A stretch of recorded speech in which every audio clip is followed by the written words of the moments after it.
So if it pleases the Massachusetts Gaming Commission, we'd like to go ahead and resume today's session. And, as we get ready to resume, first and foremost, we want to make sure we give Mayor Hoyt an opportunity to speak to the Gaming Commission and to the tribe's community here today. So with that, Mayor Hoyt.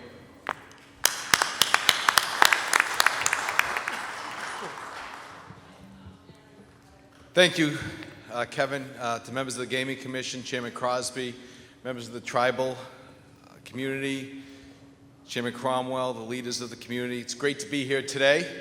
I'll get right to the point. My mother's been telling me that since I was a kid, and my wife tells me that all the time. So I'll get right to the point. 181 meetings. It doesn't seem possible. I think I was at one of your first.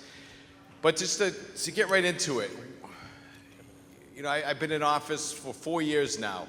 I was elected actually in November of 2011. And right after I was elected and before I took office in January 2012, I got a call from the Mashpee Wampanoag tribe talking about the potential of locating a destination resort casino right in the city of Taunton. So right from the beginning, it's been a wonderful partnership. And I say partnership in the strongest sense of the word because we've talked through everything, through the IGA negotiations. Certainly there were some tense moments, but we got through it.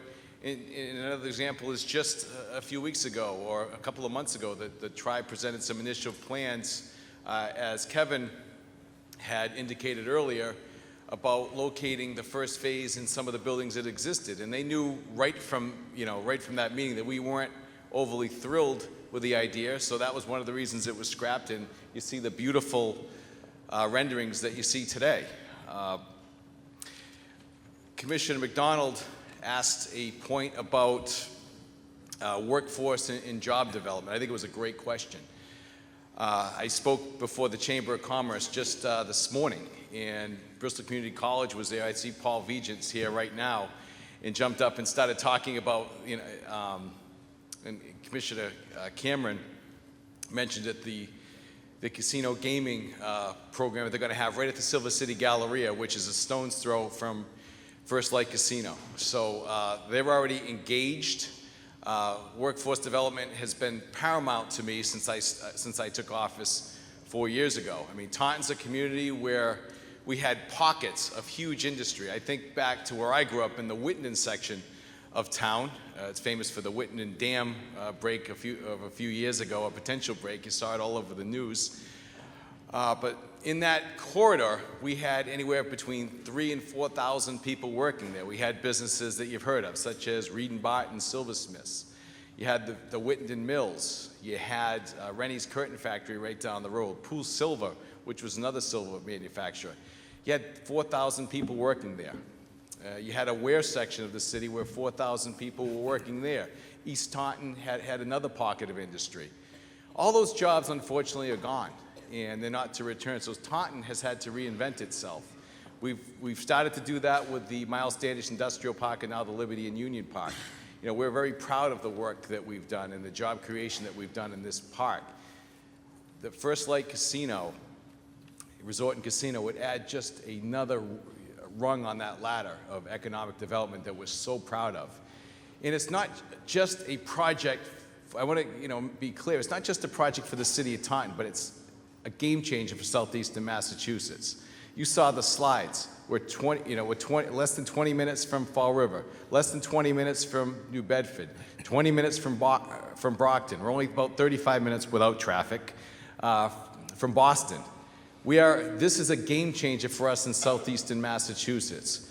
The job market, or the folks that need employment, are already there. So you're not going to see a mass movement for people to move down to southeastern Massachusetts. The statistics point it out. The unemployment rate points it out. The people are there to work at this facility, to be trained to work in this facility, to bring back some of the blue-collar jobs that have gone missing from our local economy. So I'm proud of that fact. But as far as 4 milestones that got us to this point here today,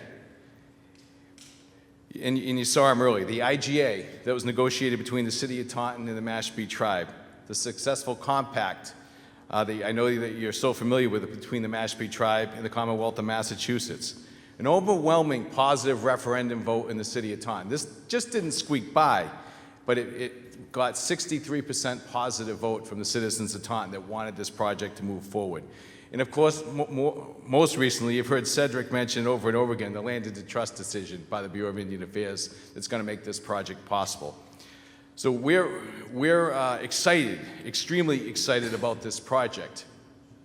Now, I know one of the other commissioners mentioned goods.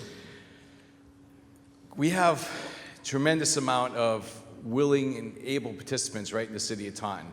Quality Beverage is located right in the Miles Standish Industrial Park.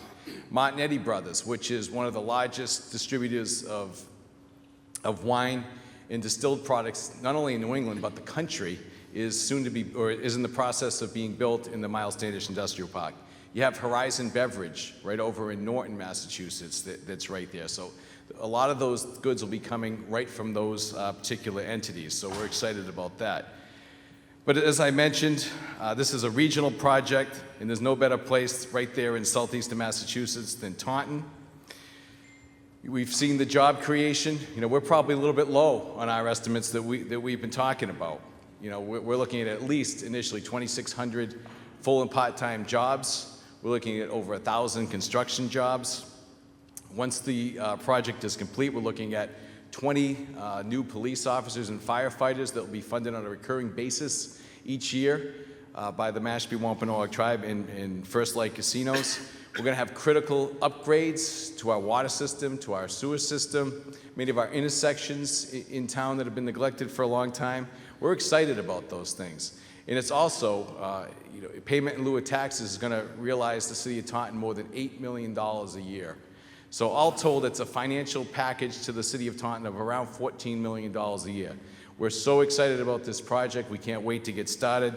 As I mentioned, this is a legacy project for the Mashpee Wampanoag Tribe. Much like the City of Taunton, they're so proud of their history, and they're even more proud of what's to come. So let's get this started. I can't wait for this to begin. Genting's in the house.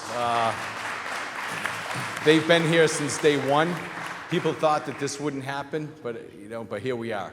So if any of the commissioners have any questions for me, I'd be happy to take them. We also have, as you meant earlier, Jason Buffington, and we have Attorney Sid Freilich here as well from the legal aspect if you want to ask any questions of our team.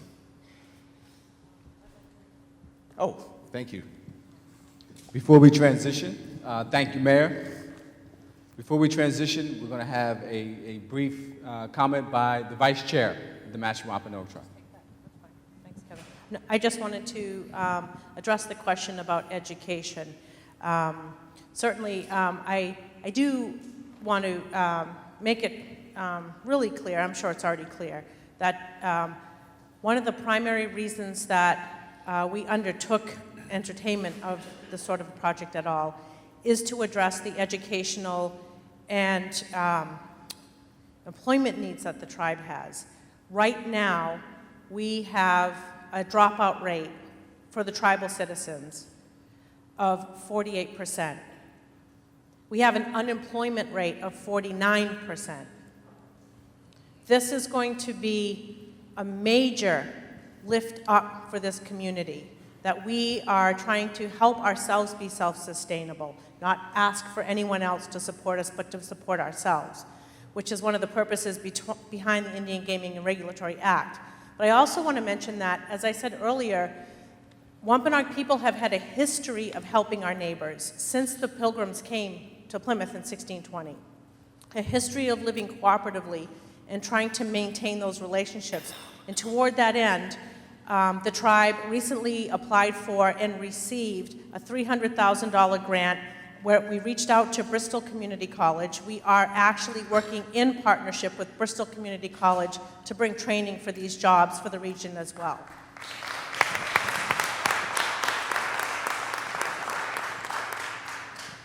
So the Vice Chair's comments on that were so poignant because what they do is they underscore some of the responses to the questions that we've received about the impact of this. The impact of this is embedded in the very nature of the project. As has been pointed out by the tribal members, they already have a partnership with Bristol Community College. They have a $300,000 grant for workforce training that they are already providing. That's separate and apart from this project. This project has, what's the commitment? It has a pre-opening budget of over $10 million that goes to training. It's one of the things that we recognize in other jurisdictions. And I'll try to tell a story that underscores where we're at, because we do this in a number of jurisdictions, obviously across the globe. And then there's a unique approach to this in the United States where there tends to be licensing, and you tend to have to apply. It's what you've been going through on the commercial side. It's different in this context, but what we've seen in other jurisdictions, they ask, what's your commitment? What's your commitment to diversity? What's your commitment to the local communities? These are things that we respond to directly.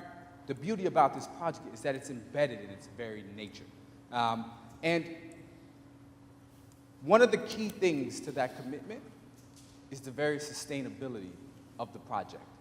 So when we were opening, part of that opening went into really how we can ensure that this is opened as soon as possible in long-term viability.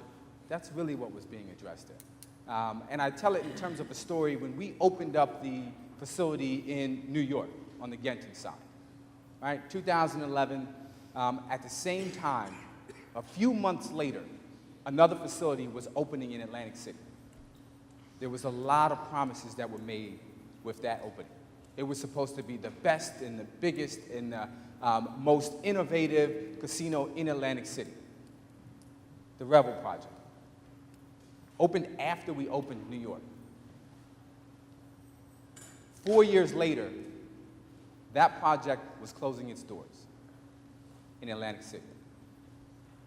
4 years later, at our project in New York, we had given $1.5 billion plus to the state education fund. It's the tale of two different projects, the tale of two different approaches. One of the things that I personally get concerned about when we're in other jurisdictions, I get concerned about empty promises. And unfortunately, they happen a lot in this process. And so who stands to gain the most by a viable project? It's not just the tribe that has 2,000 years of history that's now coming into fruition in this era. It's also the local communities that don't have to watch a facility go up and it shutter its doors. It's all about day one having a game changer for the Commonwealth.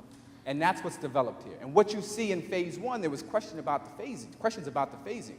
Fact of the matter is, that first one phase, in and of itself, with all the investments to date, it's a $500 million plus investment just in the first phase.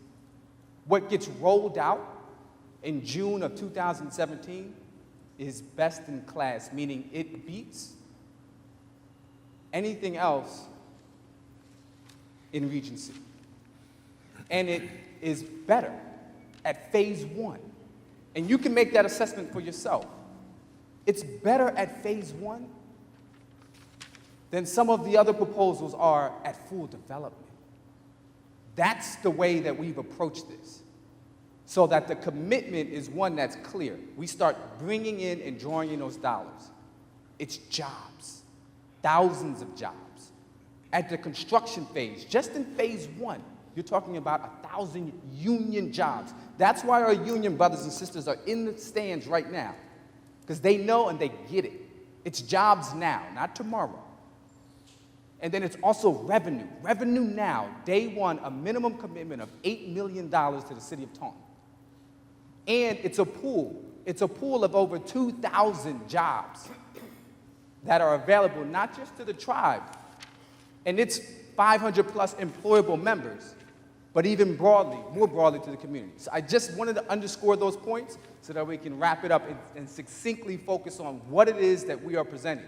It's not just real, it's not just financed, it's not just well operated.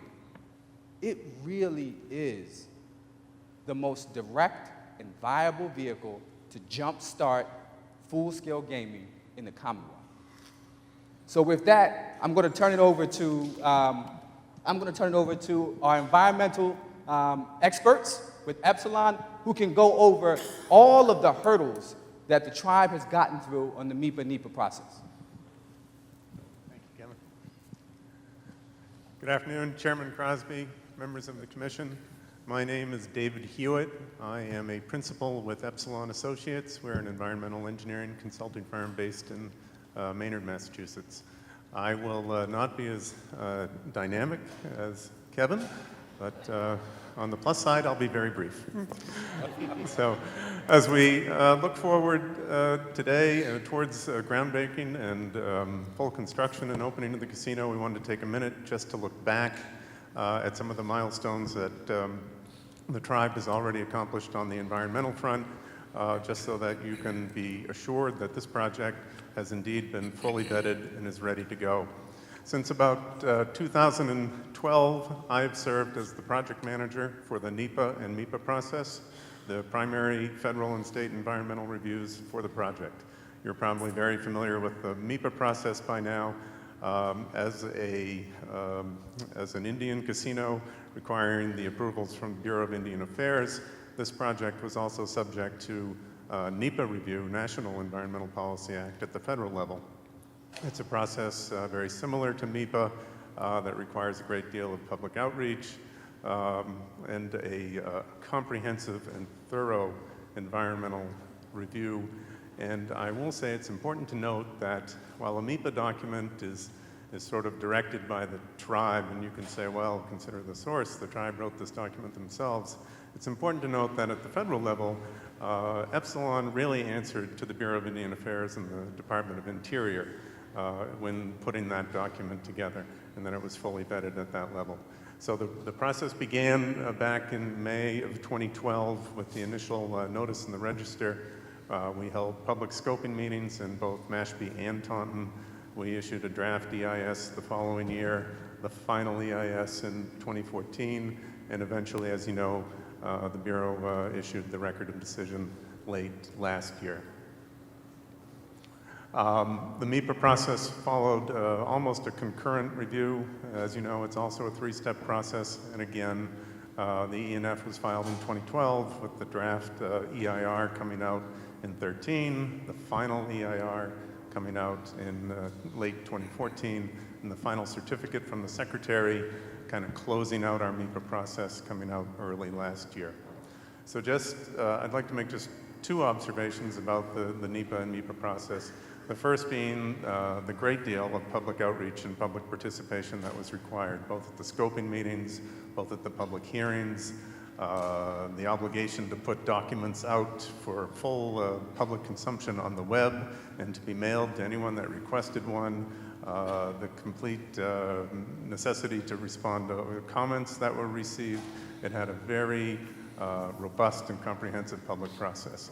The second point I'd like to make, again, is the comprehensive nature of that review in terms of the full suite of impacts. We reviewed everything, and through a collaborative process, we're able to address all of the environmental concerns. We received letters from Mass Audubon. We received letters from the Taunton River Watershed Association and organizations like that. This project has no direct wetland impacts on site.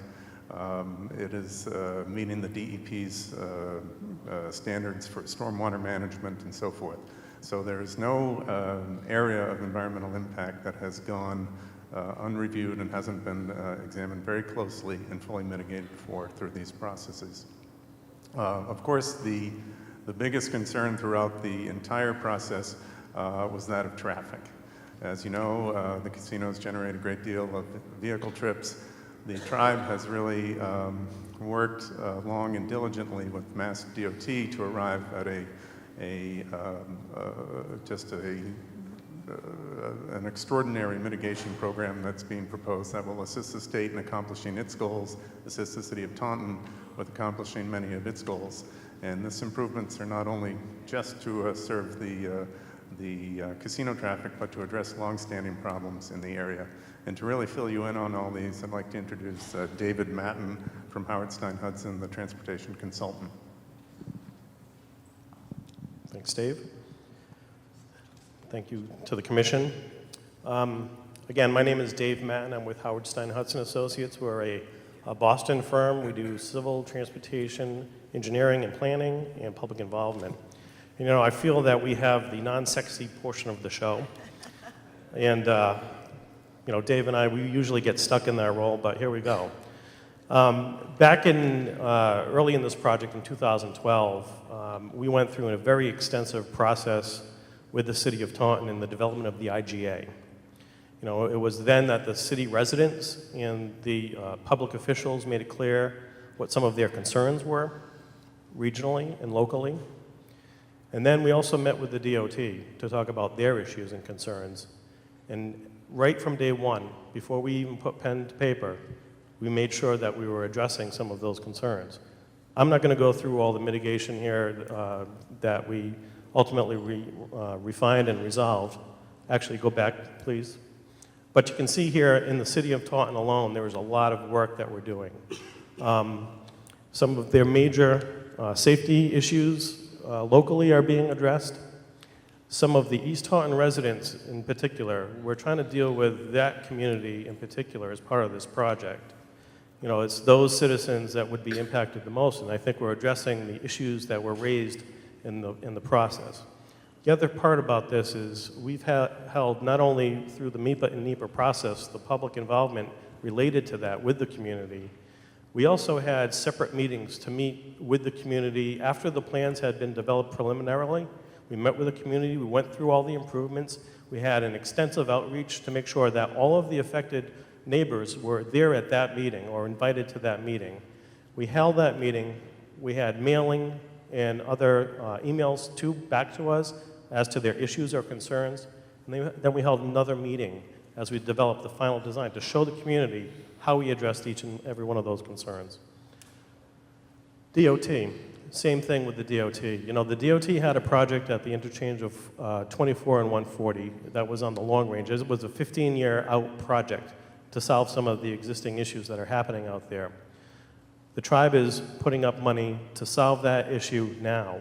And so that's an important piece of this. The Mass DOT piece, you know, that is happening starting towards the end of this year. Next slide. Excuse me, what is the schedule for completion of the 24-140 interchange? Our role of that would be completed before phase 2. Before phase 2, but Yes. it won't be fixed before phase 1. Well, we are doing improvements. We start the improvements actually this summer on the interchange. So it's a, you know, it's a lengthy process to construct some of these elements, particularly, you know, and I'll show you in a minute the southbound slip ramp. However, you know, we're starting construction and we're continuing through to the end of construction of the interchange. But the pieces that we put in place as part of the phase 1 address the traffic associated with phase 1. You know, when we open up 2,300 gaming positions as part of phase 1, we'll have the additional capacity at the interchange to address those issues. And that's something that we're working with the DOT on. They're believers of this as well. So it's kind of hard to see in this slide, but we have locations throughout the city and the region. Up in this area, there are over 17 intersections in the center of Taunton and North Taunton that are being outfitted with emergency vehicle preemptors, signal timing changes, signal phasing changes, some minor changes to the geometry in some locations or pavement markings. And those are safety improvements, and it's also to help facilitate emergency vehicle access throughout the city, and this is a big project for us. Oops, go back, please. These projects in red over here, these are, and the ones in yellow as well, these are some of the projects that we're doing in the East Taunton neighborhoods.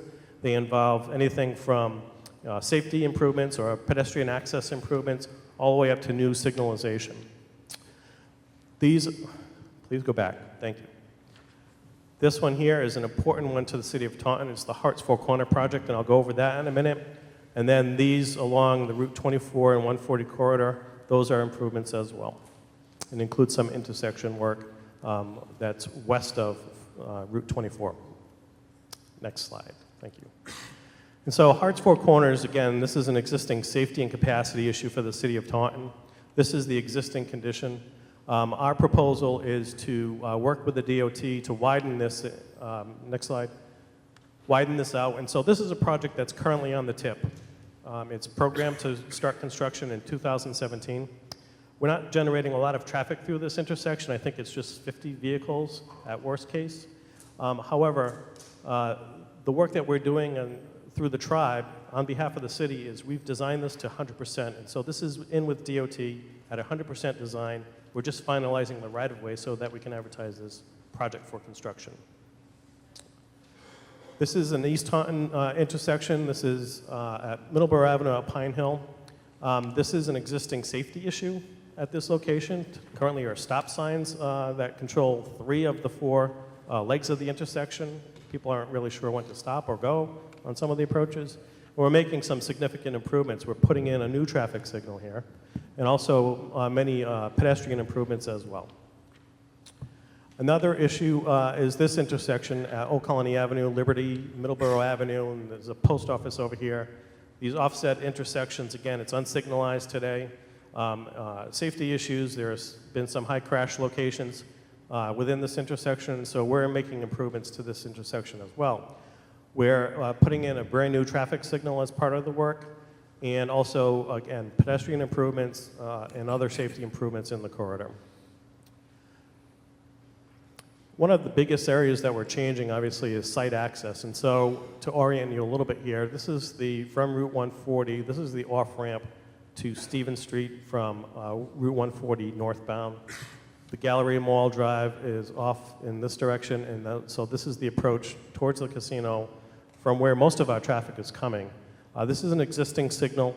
This is the Revolutionary Drive Park, and then this is where our project site is over here. Obviously, we need to do a lot of work over here to be able to accept the amount of traffic that we're putting through these intersections. Next slide. So we're doing substantial widening, and all of the widening is actually on our site side, so there are no land takings associated with this. We're making both pedestrian and bicycle improvements through this area. We're signalizing the driveway over here, and we're coordinating that with the off-ramp signal. And the other thing that we're doing is, and you can kind of see it here, is we're channelizing everyone to be able to have to turn right. We don't want people turning into the neighborhood of East Taunton, and so we're prohibiting that movement from happening.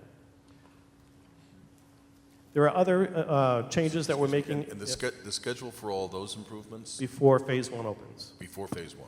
Yes. Besides those changes, and again, addressing some of the issues that the community had raised during the process, is we want to be sure that we're signing folks to be sure that they're not going into the neighborhood accidentally even, so that we are putting up these signs at strategic locations, just to let folks know that this is a neighborhood, this isn't meant for cut-through traffic, and so we've agreed with the city to put these types of signs up as well. This is essentially the back door to the casino. This is Hart Street, and so Hart's Four Corners, if you continue this way, is at the end of that. This is the Bristol Plymouth down in here, the Bristol Plymouth Regional Technical High School. My son went there, so I know some of the traffic issues associated with this. This driveway obviously is offset and it's unsignalized, and so we're working with the school and the city to realign that driveway and put a full traffic signal at that driveway as well. We're looking to do what we can along Hart Street to slow traffic down and let people know that it's a community that they're entering. This is the other driveway, so this is the driveway from that same high school that comes out onto 140, and this is the Mass DOT District 5 headquarters. And so that, today, if you're a student or a teacher or whoever, you have a hard time coming out into this traffic. It's very dangerous. There's been many crashes at this location, and so we're signalizing that driveway. And we're also looking to connect up the DOT driveway as well, so they come out at the signal. So again, much of the concern that's been raised to date is the existing interchange, and so today, some of the issues are associated with Route 24 traffic heading southbound, and what happens when they get to this intersection over here. And so at different times of the day, that traffic does back up. What we're looking to do is today that traffic comes down here and comes to a signal and they stop. Our plan is, the next slide, is to make median changes in the middle over here of Route 140 and have that traffic be a free flow towards the project site. And so this signal will be upgraded substantially. We're adding in a new slip lane southbound, and we're also widening Route 140 and adding 2 lanes up onto Route 12, the on-ramp to Route 24. This is the Stevens Street Could you connector. go back, and- excuse me, could you go back one? Sure. So that exit 12B, what is that? That's a new exit from 24 South? That is, yes. So if you're going to go north of 24, you could take that exit as Yep, opposed and to it's a going... free to- flow, yes. Right, okay. Today, that traffic, they come down the ramp, and they have to come to the signal and then turn left. And the signal on exit 12, that's going to change, that's going to be eliminated? No, we always need that signal because we will have traffic that's coming in this direction that need to turn left up the ramp onto 24 southbound, but it'll only be a 2-phase signal, so operate much more efficiently than today, which is a 3-phase signal. This is the other intersection. So again, traffic has a free flow coming towards Stevens Street, and they exit onto the Stevens Street connector. So this is the Silver City Galleria driveway over here. This is some of their parking down here. Today, that traffic must yield to, this is County Street. They yield to that traffic, and so some of the changes that we're making includes upgrades to that signal, and we're changing the geometry through this area, heading towards the casino. They will come in and they will be in their own lane all the way up towards the casino. So that's a big difference than what happens out there today. You know, we didn't want to risk having that traffic have to stop or yield. And so this signal upgrade actually is going to be a big benefit. The other thing that we're doing, so I've skipped over many of the other infrastructure improvements that we're doing. However, this is another important one. We are making water and sewer upgrades through the city. You can see in the East Taunton neighborhood, we are doing a water main project that will upgrade along Pine Hill and Stevens Street beyond our site. Any other questions on traffic? I know I kind of went through that very quickly. Again, we're working with the DOT, and one thing to mention, as has been mentioned before, is this is $30 million worth of work that the tribe has committed. These projects are at 100% design, and we're ready to advertise these projects. And the DOT project, again, we expect that to start towards the middle to end of summer. Kevin?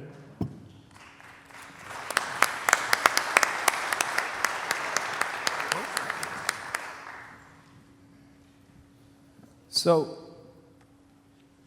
the next portion of this that we'd like to touch on is responsible gaming. So we have a keen awareness of the fact that what we're using as a community development tool, an economic development tool, can in fact be abused.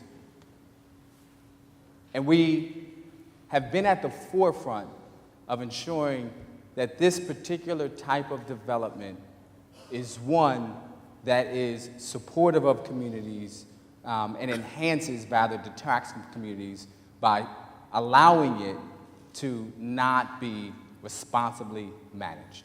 That's part of the benefit that we bring to this with our worldwide experience.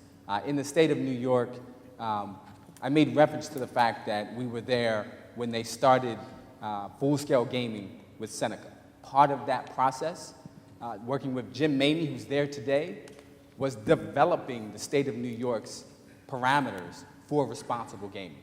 And today, we continue to be one of their foremost partners in responsible gaming. Our programs that we've rolled out and that we will associate with this project are in fact award-winning. And the reason why they're award-winning is because we look at it in terms of 3 principal prongs. One, you gotta fund it. You gotta put funding behind it. Here, in this particular project, in this particular jurisdiction, there's already, pursuant to the compact, an agreement to fund the problem gaming and National Council problem gaming committee on this particular issue. So there's funds that will be generated from the project that go directly to responsible gaming. Secondly, responsible gaming always begins and ends with how you train your staff. Every single person in all of our facilities are trained. It doesn't matter what your role is, you are trained in problem gaming. You're trained to recognize it, and you're trained to understand what the responses are to it in terms of the self-exclusion options and in terms of the third-party options. New York is doing a lot of innovative things with new local community centers, which we are supportive of, which we are an incubator for. Those are the types of options we would love to have a dialogue with the Mass Gaming Commission about. We'd love to try to set the standard here the same way that we have in New York. And then the last one is public awareness. You gotta promote it. You gotta promote it from within. You gotta make sure that each of the customers, when they come within your facility, they understand what self-exclusion is. They understand where to go if they need self-exclusion. And you gotta know how to promote with the collateral. It's gotta be on the material that you send out. You send out material that has disclaimers, making sure this is about responsible gaming. So you don't even get to problem gaming. So that's the collateral, and before I even transition from there, I'll just give you one example. Because I've transitioned from the role as general counsel for all of our North American properties. And I was at the New York property at this particular time. I was general counsel, and I remember getting a call. It's a video lottery terminal facility, so you don't have a lot of big whales. You don't have a lot of multi-million-dollar players. You have a few. And in this instance, we had one. Everybody knew him. He was in the facility, and he came in, and he asked to be self-excluded. Now, our self-exclusion policy was a 5-year policy. He asked to be self-excluded. He came back the next week, said, you know what? Forget that. I changed my mind. I don't think I need to be excluded. I got the call. In 20 seconds, I patched in the then president of the facility, Ed Farrell. And in another 20 seconds, I patched in the head of our slots department, Scott Molina. And I could tell you within 2 minutes, we made the determination, no. You cannot come back for 5 years. This is very serious for us because this is community economic development, not deterioration. So what you should expect to see, a full plan in place before we open our doors that we'd like to vet with you so that we can be partners in responsible gaming in the Commonwealth. With that, I'm going to turn it over. Kevin, excuse me. Yes. I wanted to see, first of all, if anybody else had any questions, and then I do. Does anybody else want to? This is an area, as you know, that's very important to us. Yes. And I'm not sure, I think what I'm asking maybe have as much to do with the tribal authority or commission as you, I'm not sure. But we have, I think you're right, that under the compact, the tribal casino would be contributing to our public health trust fund, which is focused on, committed to research and problem gaming, which is great. That was a great concession that the tribe made, or an agreement that the tribe made in the negotiations over the compact. We have a lot of responsible gaming programs which are which require regional cooperation or statewide cooperation. We're starting a branded product called GameSense, for example, and all of our casinos will be participating in the GameSense program, participating in the branding of the GameSense program. Similarly, with our voluntary self-exclusion, we have some regional and actually regional as well as statewide initiatives going on how to modify and upgrade the voluntary self-exclusion. And as you may or may not know, we will be launching within the next couple of months, for the first time in the United States, a play management system where a casino slots player will have an opportunity, a voluntary opportunity, to budget their losses for a day or a week or a month. And then the machine would work with them to encourage them to stick with their budget, although if they care to exceed their budget, that's up to them, they can do it. Those are all programs that we will be managing all across the Commonwealth. And it would be great if the tribe were willing to work with us on those, because obviously there's a tremendous diseconomy of effectiveness, never mind finance, if you're marketing one set of programs and other folks are marketing another set of programs. So I wonder if you all have had a chance to think about that or can speak to it now. I've walked over here to stand next to the Gaming Authority. This is the tribe's project. Just as you have a solemn duty to try to get this industry up and going in a responsible fashion, the folks that you see here, Yvonne, the treasurer, Dan, Bobby, the chairman, as supported by the tribal council, I don't want to answer for them, but I will hand the mic to the tribal council, the chairman, who is the head of the tribal council, to respond to whether or not they are willing to participate in a responsible gaming initiative. Chairman Crosby, obviously responsible gaming is so important to us, right? And so that was all part of the spirit and intent within the manufacturing of the Expanded Gaming Act for the Commonwealth, and certainly with Section 91E as being part of that bill. We're part of this. We're part of this, and so I'm excited. That's why we're here today hosting your meeting. And responsible gaming is so important to us. Now, this is the first I'm hearing of what you're saying. So I think this is going to be one of the many conversations we're going to be having around this implementation that you said is first in the country. And obviously, we've got the expert gaming team in the entire Planet Genting group with this slot management team that's so powerful, that's able to perform very well. And so we've got to look at, number one, our buys in the slot arena, with whether it's ITG, whatever that vendor may be, and then how does that system that you're talking about, that we're just hearing about today, integrate in with those systems? So yes, we want to be involved in responsible gaming. Yes, we will be. But hearing about it today, we need to talk more about it and understand how that integrates within our systems. And so I'm sure this is going to be the first of many of those conversations as we collaborate, cooperate, work together, and build that responsible gaming infrastructure. I fully get that this is news to you, so I fully understand that. But if you're on, since you're on the schedule you're on, this would be something that we would need to discuss and consider the possibility of collaboration ASAP. Who would be our contact person for following up on those conversations?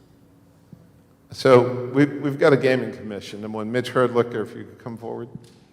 Mitch Herdlicker is the director here on the ground. Currently, our chairman is Bob Cloud. I believe that Mitch has interfaced with your gaming commission already, as well as Rebecca Salguera. Rebecca, come forward, please.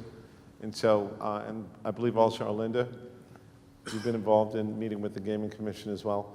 So those meetings will continue.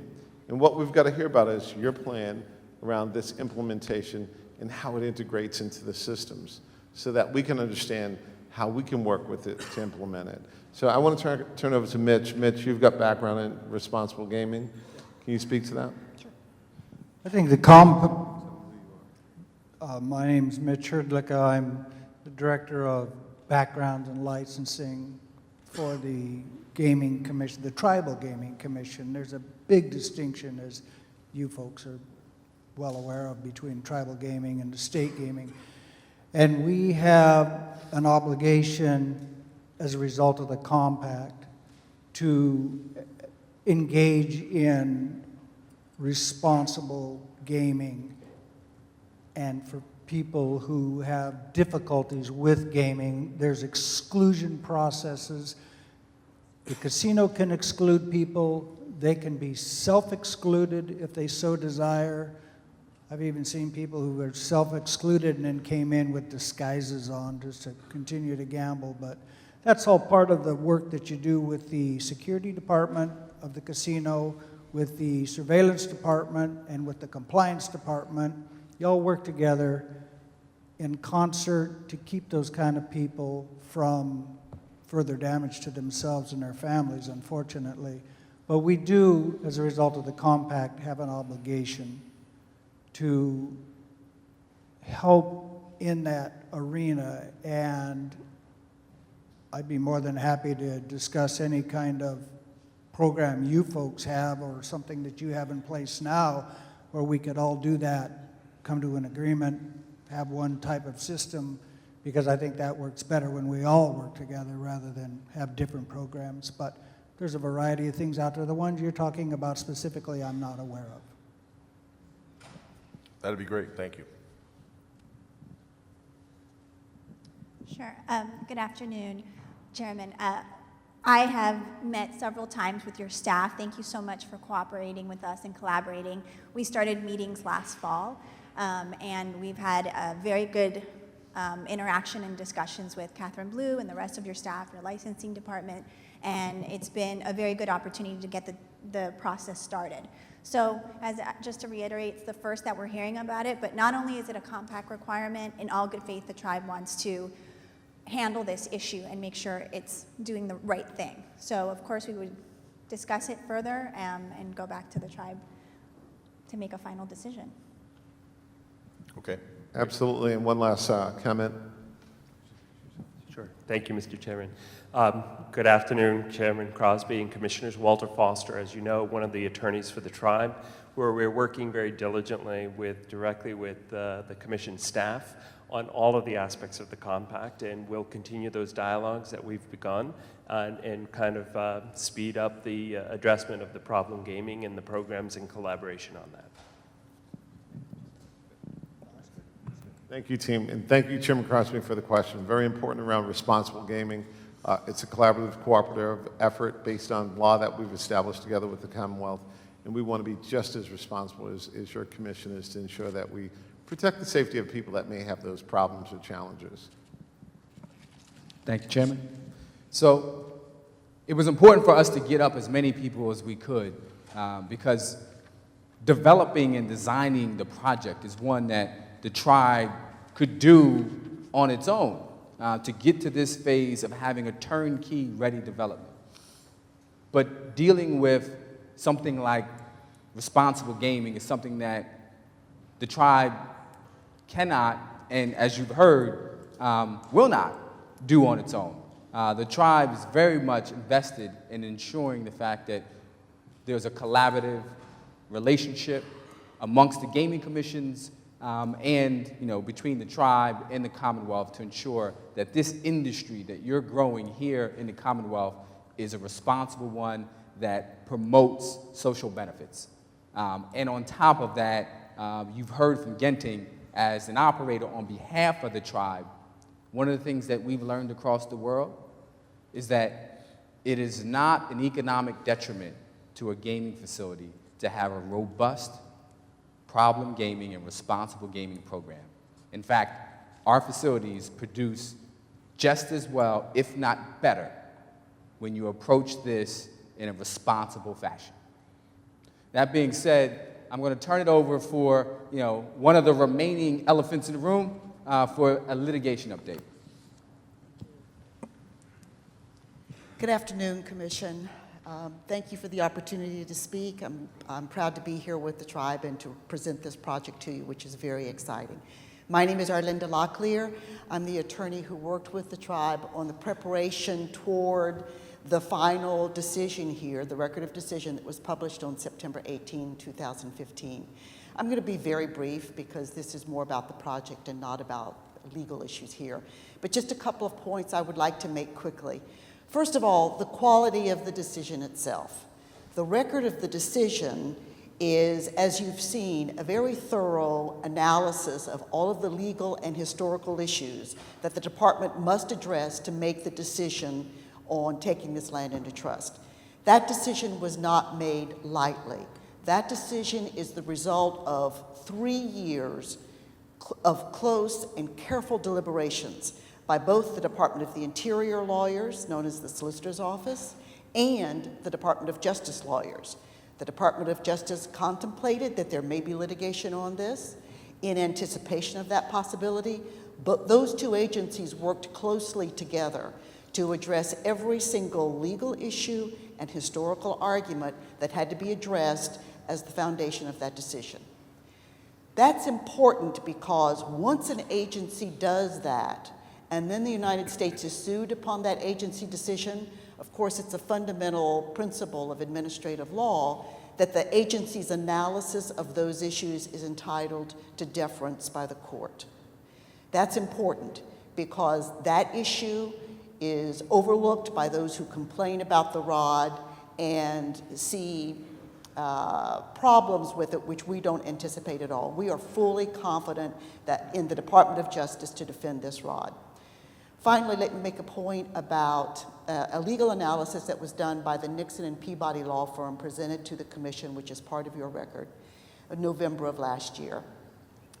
Their analysis, which is very brief and very high level, we believe is fundamentally flawed. It has a lot of errors in it, but the most fundamental one is that they failed to take into account the deference that will be paid by the federal court in Boston to the agency's analysis of the very issues that they raise in their complaint that was filed in February.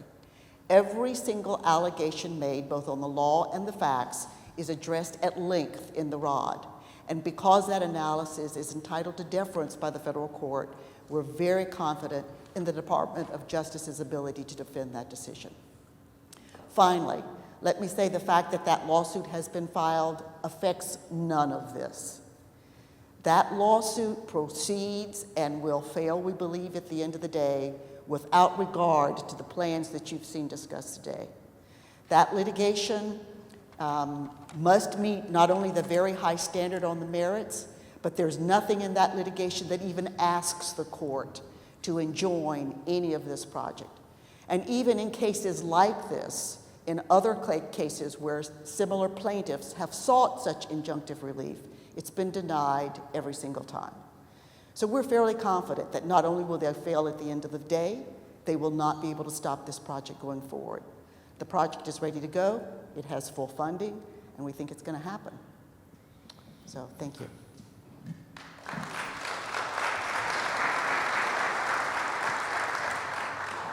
I have a question with regard to the litigation status. That you made the point, Ms. Locklear, that that the challenge by the Nixon Peabody attorneys ignore the deference which is typically given to administrative agencies when confronted with ambiguous statutory terms. What didn't happen in 2009 when the Narragansett's landed trust decision was vacated by the Supreme Court.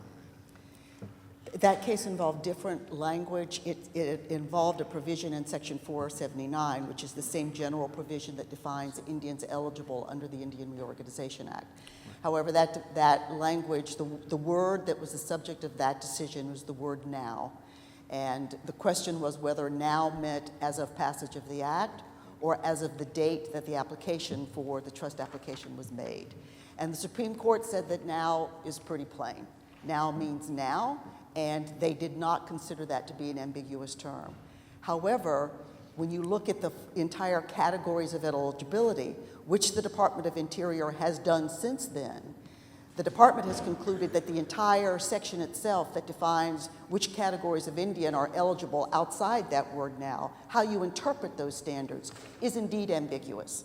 And every court that has reviewed those decisions so far has agreed with the department. The most recent being the Cowlitz decision, where the district court last fall, well, actually it was in December a year ago, the district court concluded that the category itself to which now refers is ambiguous, and as a result, the court deferred to the department's interpretation of it. In our case, the department... Now, what was that decision that you're referring to? Cowlitz, spelled C-O-W-L-I-T-Z. It's a decision in the District of Columbia District Court. It's now on appeal. Right. But isn't it a fact that before the 2009 decision that there was unanimity then amongst the lower courts as to the meaning of now, and that was consistent with the interpretation of the solicitor's office, but that didn't prevent Justice Thomas to say now means now, namely 1934, don't you anticipate that there's a risk that under the second category, where the operative term is such, that the Supreme Court, applying this plain meaning rule, will say such means the preceding phrase, which goes back to the basis of the 2009 decision vacating the Narragansett's land and trust? Well, I will agree with you that all of us were surprised by the 2009 decision in Carcieri. The Supreme Court in that case did reverse 75 years of administrative practice. But the question we think is a little different one in terms of the statutory construction question as it applies to Mashpee. And the reason is that if you take the language, the interpretation of the language that the plaintiffs do in the litigation, it basically reads out that entire second category as surplus words. It has no meaning in the language in the statute at all. And as you're aware, courts are very reluctant to reach that conclusion. So that really does indicate that unlike the meaning of the word now, we have an ambiguous situation where under one reading, you agree with the Department of the Interior. Under the other reading, if you agree with plaintiffs, then that second category is basically read out of the statute. That creates an ambiguity that we think will oblige the court to defer to the department's conclusion to give it real meaning. One final question, and I am aware that there was this second category that was not involved in the 2009 decision, but just as a general matter, is there any significant difference between the relationship of the Mashpee-Wampanoag tribe to the federal authorities than was present with the Narragansett tribe's historical relationship with the federal the Federal Bureau of Indian Affairs and the Department of Interior? The quality of the relationship between the federal government and every one of the 567 now federally recognized tribes is different. There are some parallels with eastern tribes that don't exist in the western tribes, but you can't really compare the two. The key that's important here and what makes Mashpee so unique is its close and long-term attachment to this land. And it's the existence of that continuous land base that convinced the department that this one is unique and thereby qualifies under that second category. That doesn't happen very often. But didn't the Narragansett have an equally long attachment relationship with their land? They did indeed, but if you look at the difference between the recognition decisions of Narragansett and Mashpee, the history is similar in terms of land loss, but what's unique about Mashpee is they stayed here and continued to govern the land so that as a legal and practical matter, the status of this land never changed.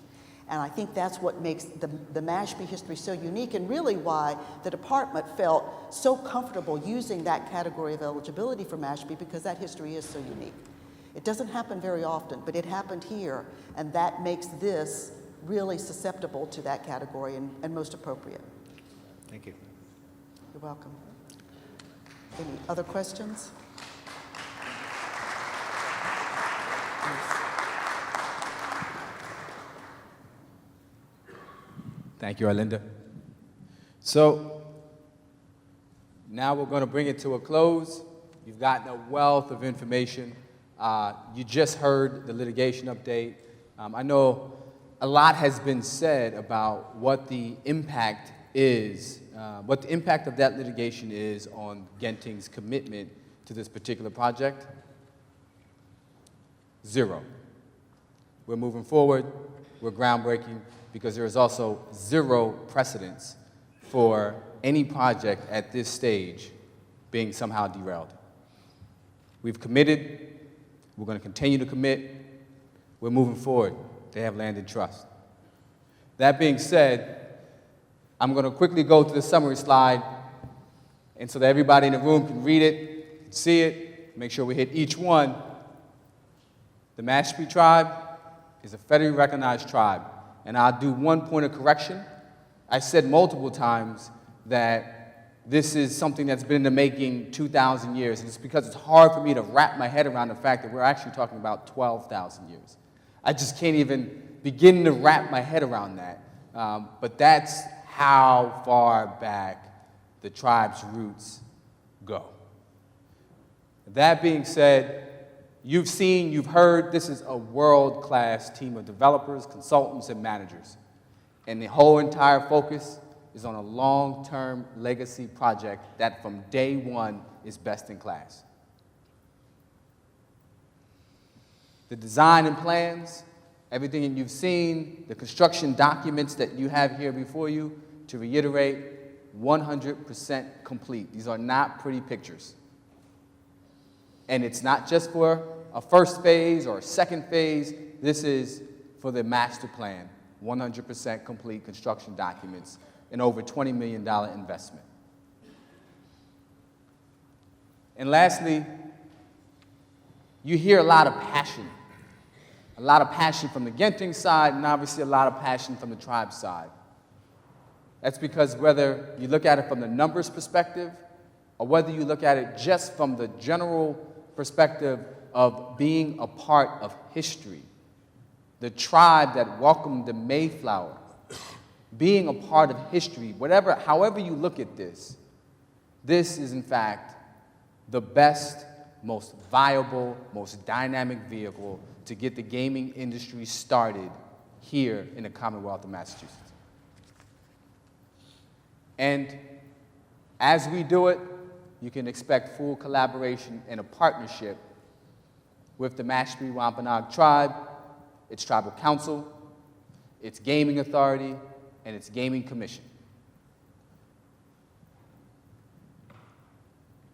What we're going to do now, we're going to turn it over to Paul Steelman, the world-renowned architect of Steelman Partners, to now give you a tour of what it is we've been talking about for hours now.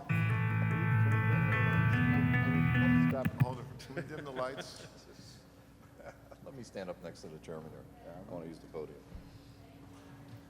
Let me stand up next to you, Chairman. There you go. Hello, everyone. I'm the last speaker. So, I'm the last. Anyway, look, my name's Paul Steelman, as everybody said. I'm very blessed to be here today. I'm absolutely pleased to show you our project here at what I would consider this historic day in Massachusetts gaming history. You know, when I was approached to do this project, I had a lot of great things that really aligned for us to take it on, and we're very pleased. Number one, we had one of historically America's first citizens, this tribe that does hold a unique place in American history, to actually design this around. And we weren't going to actually try to copy anything. We're going to try to create something unique on the basis of this historical appeal. We had a very, very unique relationship with Genting and its chairman, Katie Lim. You know, I hate to say it now, but I think over 35 years ago, I met Steve Wynn. And Steve Wynn liked one of my sketches, and I stand here today, 3,000 projects later, 400 employees and 6 offices all over the world, as being one of the dominant casino architects in the world. And Steve is still considered one of my friends.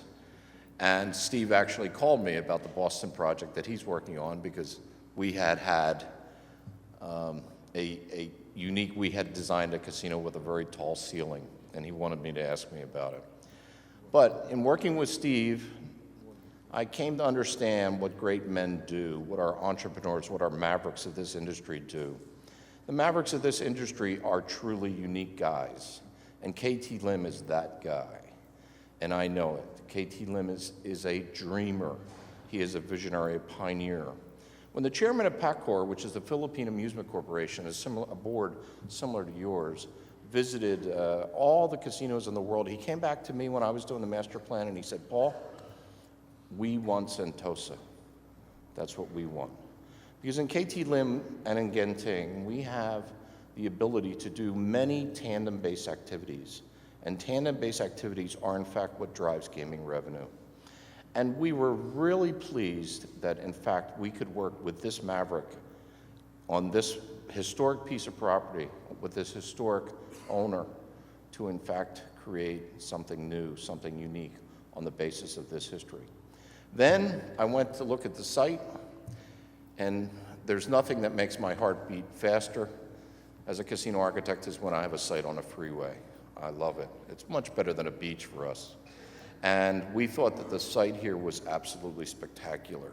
And when we started to lay it out, we talked to the chairman and we said, Mr. Chairman, casinos are developed in phases, every one. I was telling one of the commissioners that I did Harrah's Rincon and we programmed 10 phases. All 10 are built, and the place is tremendously successful. And that enabled us, this piece of property along with our master plan enabled us to build it in some very logical phases. Casinos are changed every 7 years. That's an amazing renovation, because if you go to Las Vegas, many of you get lost walking through our casinos because we change them so much. We are always creating something new for people to revisit and come back to this place over and over again. The exteriors of the buildings get you in once, but the interiors make you come back again and again. One of the greatest compliments I got was some of those look like Wynn, and we do take our interior design just as seriously as Steve Wynn, and so does KT Lim. He believes that this interior design is really important for the overall customer so that they develop this. The last thing the chairman gave me the opportunity to do was to design the most successful casino in Massachusetts. And we're proud that we designed the Sands of Macau, paid for itself in 10 days, and we are very proud that whenever we're at the top of the market. And I think, and I know with this team, with these drawings, with this building, with this owner, that we will have the most successful casino in Massachusetts. So today I'm going to give you a little run through. Sheriff Bassett has already turned down the lights, and I'll do a little narration. It's, I think, 5 or 6 minutes. Okay.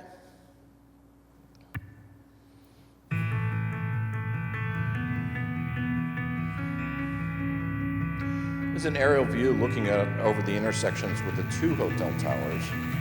The hotel towers will have its own portage share, that will in fact make hotels accessible by almost anyone. Mr. Soundman, a little bit lower, thank you. And you can see that there's a large casino portage share, and the bridge is connected to the major parking garage, of which 80% of the people will park. The parking garage will be strategized to have VIP parking, as also self-parking, and even some of the premier employees will in fact park there. The hotel lobby will have its own spectacular look, and of course the building is done in 2 halves, so that the second building can be a lot larger, because we all know that hotels need to grow with casino business. A great lobby featuring those 2 fantastic turtles, a zone in between the entries that allow people to pass through with their families, with their children, unencumbered by gaming. And of course, I love those little turtles. The sunrise lobby is how you enter, how 80% of all the people who enter this building. It's a voluminous space, absolutely gorgeous. The herring lobby comes from the back, which will eventually connect to the water park. And of course, the casino has light, bright, and happy finishes, almost as if it was a happy day, a beautiful sunny day here. Of course, we want it always to be a sunny day in the casino, even on a day like today. Of course, every single casino has, accessory gaming, such as this, the poker room. Although not a tremendous generator, but a tremendous generator of traffic. And of course, Genting is famous with some of the most incredible high-limit gaming areas in the world, designed for Asians and Americans alike, and this will be no exception. This will be the finest high-limit gaming rooms in Massachusetts, I guarantee it. They are fully accompanied by tandem-based activities. This is the high-limit gaming room of the slot machines. And of course, the Bar 360 plays a prominent part in all of Genting's project, as Michael said, where the energy, the activity is featured in the middle of the building. And of course, I've eaten my way through most of the buffets in Las Vegas, so there has to be an incredible buffet at this particular location of this will be. KT Lim and Genting were insistent upon the buffet and the food courts and many of the restaurants being accessible outside the casino district so everyone could participate. Of course, these attractions are going to be incredible. You know, casinos are designed nowadays to capture the memories of your lives, to post it on Facebook, to post it on these various social services. And that's what we've done by placing all of these attractions, home-based, homegrown, in this area that everyone will broadcast. Who will not take a selfie with the whale tail? I will, for sure. Of course, the food court, it's important, and it plays a prominent role in this particular building. And of course, our building is accessible partially, mostly by retail corridors and the like that can in fact be house retail, consumable-based products and restaurants outside of the casino districts. Of course, we got a fantastic pool. I designed the pool at Harrah's. Became the 6th most incredible entertainment spot. And if anybody wants to look it up, the pool after dark, we're going to do the same here. Of course, the hotel, it's a beautiful hotel. As Michael said, there are about 400 square foot guest rooms, each one with a tremendous view overlooking that forest that kind of separates the freeway and this site, which we love that forest. That's why we moved those towers to that direction. Of course, KT Lim and Genting has built more hotel rooms, I think, than almost anyone, and they are experts at creating 2-bay, 3-bay suites that high rollers and high-limit gamers really do enjoy.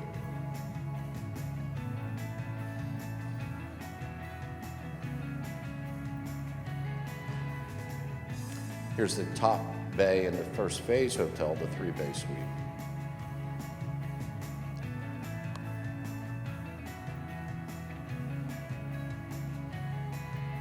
Of course, all of these have the look of the place. I mean, people have an expectation whenever they visit a casino, and when they visit the casino, their expectation needs to be met.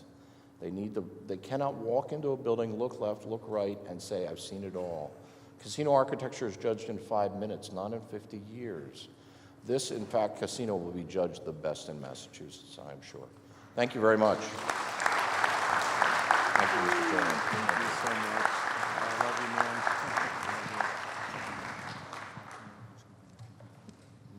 So, Vice Chair, if you can come join us still. I'm going to bring the team, the chairman, the vice chair, Mayor Hoyt, Jason.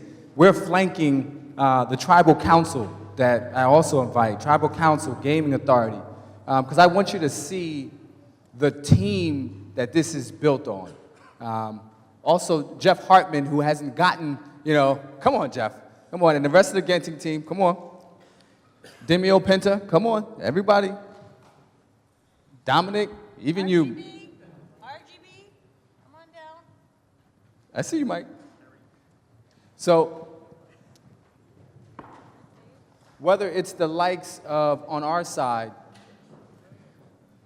Mike Speller, with 40 years of experience, 25 here, just in the Northeast, or with consultants like Jeff Hartman, who spent 16 years as COO and CFO at Mohegan.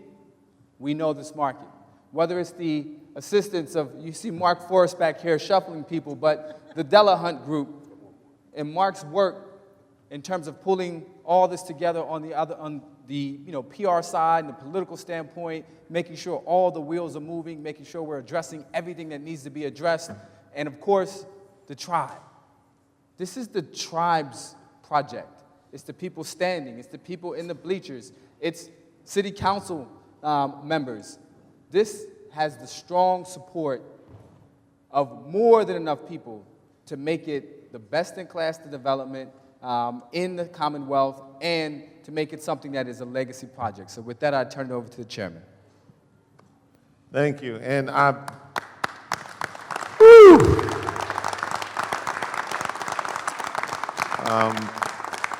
have goosebumps. When I turn around, I just looked at everybody, and there's still others that aren't here. And I just want to say thank you to each and every one of you. Thank you.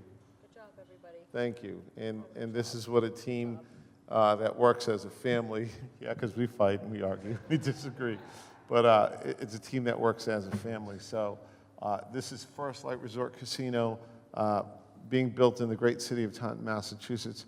First of all, Stephen, Chairman Crosby and commissioners, first of all, I want to say thank you personally.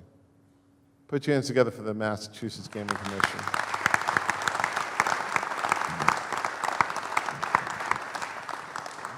You know, I have a great deal of respect for all of you because I understand the challenges / opportunities that you have at your hand and foot to work towards to make the landscape of gaming in the Commonwealth an effective, efficient, and the best in the United States. That's what we shoot for, and that's what I believe what you shoot for. And so I'm very, very pleased to work with you, have a lot of respect for you. You know, I speak from a lot of passion.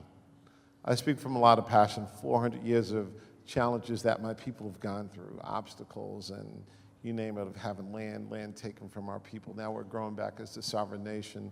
And so when I opened up towards the commissioners earlier, it wasn't to beat you up or attack you.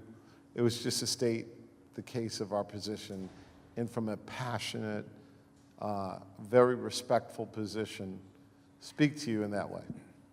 So please accept any apologies that I may have for you, that if I offended you, that wasn't what I was trying to do. I was trying to excite you. I was trying to keep you awake during the process and also share with you the passion that we go through every day to continue as a people, the people of the First Light. So, you know, we respect your jobs, your roles. We look forward to having a great working relationship with you. And looking at the slides, you know, we have a lot of concluding points around our world-class architect, our world-class developer, our tribal council, the city council, the legislative team, the development team, our gaming authority, our tribal elders, our clan mothers out there, our chief, our community, and we believe that we, with you, are community. And we're so blessed that you would allow us to be your host, to host your public Mass Gaming Commission meeting here at the Mashpee Wampanoag Tribe Community and Government Center on our tribal federal land. So again, Katapatanamu, meaning thank you to you all. Really appreciate the time that we've spent, and we hope that if you have any questions for us, we're willing to answer them. But most importantly, we look forward to breaking ground next month and also looking to have just a fun, exciting, rewarding working relationship with you. So I want to really commend the Mass Gaming Commission on the work you're doing. And this is our team, and from our team to you, Katapatanamu. Thank you. Thank you.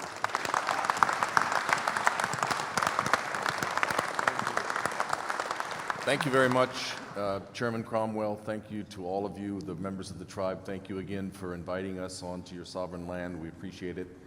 This has been a fascinating and interesting and important presentation. I think we will probably call it a day. Do I have a motion to adjourn? All in favor? Aye. The ayes have it unanimously. Thank you all very much. Thank you. Have a good evening.